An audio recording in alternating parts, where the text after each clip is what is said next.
Hey, Nick Collier here again, and it's story time. We're standing on my deck in the front of my house overlooking the hot tub and my wife's temple and our canoe. And that's facing the western end of the property. And it's a bright sunny day in January. I am happy.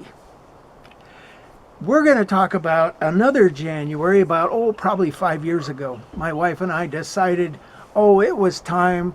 We'd been thinking about it for a long time, and we decided we'd just get on a plane and go to Hawaii because it was such an exotic place to be. And we did the planning and got the tickets and got over to the airport, and this was pre-COVID, everything was a lot easier to do. We got on the plane, flew to Hawaii, and landed in Kona on the Big Island. And, my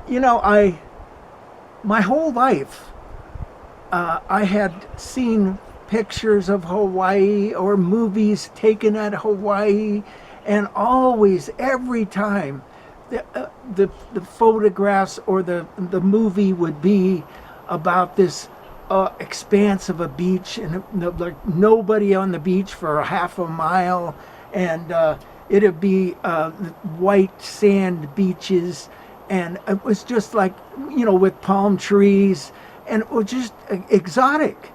I mean, the whole time, every picture I saw, every description of Hawaii was that way. So we land in Kona, and I'm thinking, oh man, we're going to land, and there's going to be this quaint little Hawaiian village that we're going to, visit once we get out of the airport, of course, because the airport's a modern thing. We get into the airport, and it actually is a kind of a small airport, and it overlooks the Hawaiian landscape, and you can see the ocean out there. Oh man, it was like, I was so excited. And we get into we rented a car. So we get into the car rental, and we drive into Kona because our friends who we went with had booked a house in, not downtown Kona, but, out in the suburbs a bit. So, I have visions of this little grass hut right on the beach overlooking the ocean. Oh man, it was going to be so cool. And we land in Kona, and it's like San Leandro, except with a view.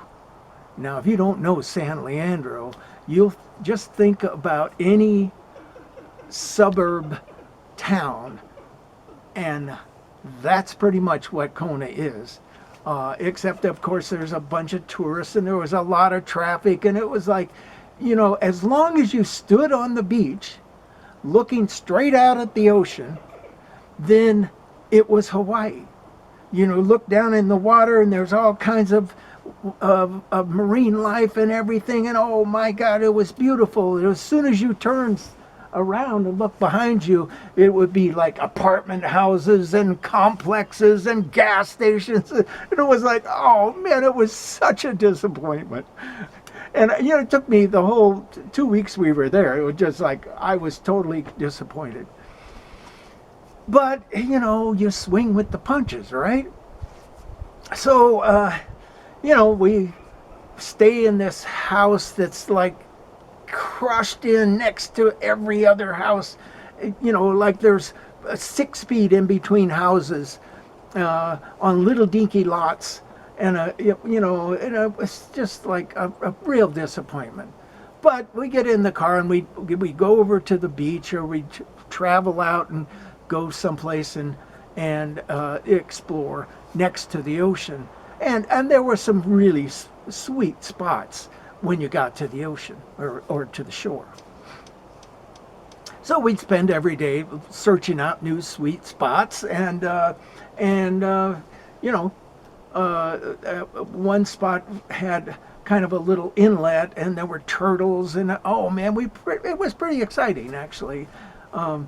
So at one point the rental ended, and we had rented another building on the other side of the island. So we drove, I think it was north, up through Kona, we were going around to Hilo. And we landed in Hilo, and literally the whole way it was more of like being in any city or any, outside of any town. Wasn't real exciting. And we got into Hilo, and it was pretty disappointing. But at the same time, we walked around and we did our little touristy thing, and it was kind of cool. And I kept asking people if there was a place where we could go snorkeling, because I'd heard that Hawaii had incredible snorkeling. And, people kind of said, oh, yeah, we'll go over here, or yeah, go over there. And, oh, I know of a little hidden beach, but it's really hard to get to. And it's like, yeah, well, we need to have something we can get to. And so, the building that we rented was sitting right on the coast. And it was up 2 stories, literally on piers, because obviously the ocean had come in during a storm or something like that, many storms I'm sure, and filled that whole area with water, and the houses sat on stilts. So we had this little kind of a round cabin that we rented, and it was really cute. And it turned out that a number of people had said, you want to go over to this particular beach, and you can snorkel off of that beach. Well, it wasn't actually a beach, but anyhow, it turned out that the cabin we rented sat right over the top of this one beach, and I can't remember the name of it. So I was pretty excited, because there we were. So we got all of our bags in the cabin, and we got all set and ready to go. And I said, hey, we're going to go snorkeling. And so Barbara and I got our little snorkel equipment, and we went out onto the coast. And here's, I don't know, it seemed like about a quarter mile of calm water, and then way out there was the surf. And someone had said that there was a coral reef out there that protected the inner area. So I thought, oh, that's cool, because you don't want to be beat up by the ocean. So we get all of our gear on and our flippers on, and we get in the water, and the water is literally about this deep. And I'm thinking, well, okay, we'll just walk out a ways and it'll get deeper. And so we walk out a ways, and now it's this deep.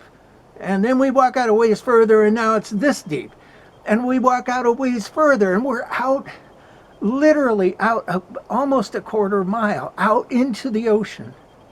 I mean, I look back, and our little cabin is like, a little ant on stilts, and the water's this deep. Can you see that?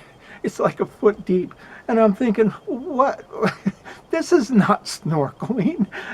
I put my face in the water, and you could see a fish or two floating around. I was like, what a disappointment. One more disappointment in the whole Hawaii disappointment thing. You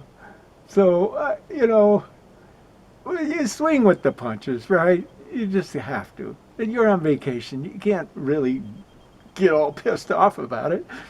So, we packed up our stuff and walked the quarter mile back to the shore, and, figured, well, that's pretty much how it's going to be. And I happened to see some fishermen out there, and they were literally knee deep in water, a quarter mile out to sea.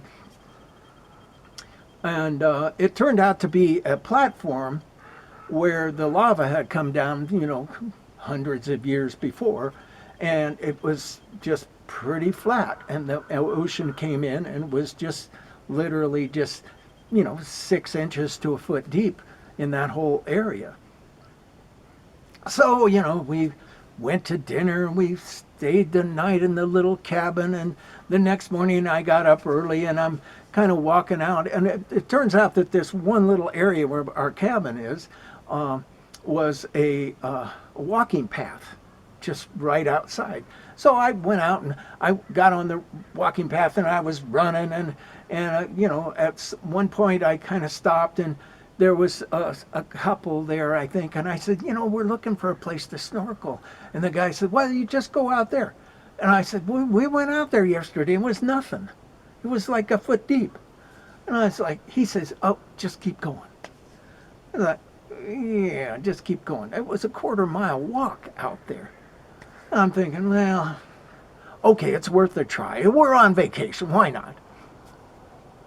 So I go back and we have breakfast and everything, and we get all set up, and Barbara and I go out with our snorkeling equipment one more time, put on our fins, but first we walk out a ways before we put on our fins, and then when the water is about a foot deep, when we can literally kind of get down in it and swim along, I'm swimming along, and and everything's pretty good, and there's like a smattering of fish, and like there's nothing there, and I keep swimming and swimming, and she's following me, and at one point we come to this ledge, and the water drops, the ledge drops down about 50 feet, and it's about 100 yards wide and a couple hundred yards long, and and it's like this massive aquarium, and we dropped into that hole, and it was these 500-year-old corals. They kind of look like mushrooms. They fanned out, and just tons of fish, all different colors and all different kinds. If you've ever seen some kind of adventure movie or some kind of snorkeling thing, this was that. And it was like, wow! We hit the gold mine. And so, and we literally swam there the whole day. I swam there so much my neck got crinked. And in that night I had to take a couple aspirin because my neck was so crinked up. And oh man, it was just beautiful. There was turtles and stingrays and manta rays and what else? Parrotfish, huge parrotfish. It was like, and the cool part is that it was protected by the coral reef, so none of the big predator fish could get in. So we didn't have to worry about that. We stayed all day. And the next morning came back out there, stayed as much as we could. But my neck was pretty messed up at that point. I could only spend another hour or two out there, but it was a spectacular event. I mean, it was like somebody dropped us inside of a big aquarium, and we were just floating around in this aquarium. That was the highlight. I mean, the literal highlight of my Hawaii vacation. There were some other parts that were really good, but that one was good. Now, so we, get on the plane, come home.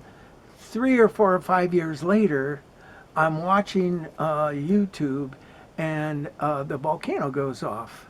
And literally, the volcano covers that entire area, including the little cabin we stayed in, with lava, with 30 feet tall bank of lava.